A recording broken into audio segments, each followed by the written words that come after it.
Dumanas ka na ba ng rejection? O dili kaya'y nasa waiting season ka ngayon?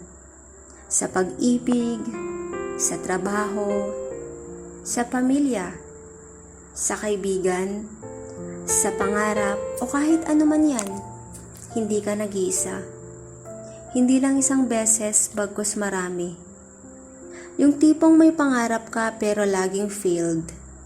Yung pakiramdam na wala ka namang ibang hinahangad, kundi mapabuti ang sarili mo para mas maibigay mo yung magandang buhay na pangarap mo para sa pamilya mo. Yung pakiramdam na wala ka ng oras kaya kailangan mong magmadali sa buhay. Ang sakit at ang hirap, di ba?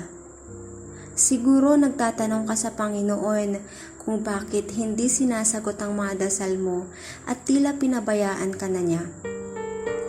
Gusto kong sabihin sa'yo na sometimes our prayers are not being answered, not because we don't deserve it, but because God planned something better for us.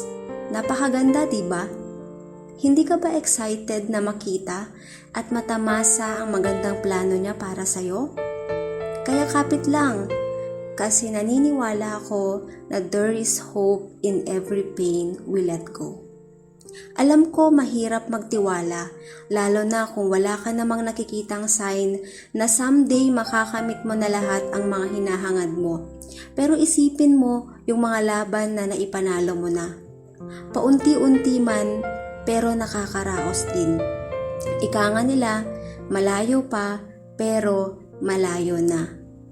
Always know that if it matters to you, it matters to God.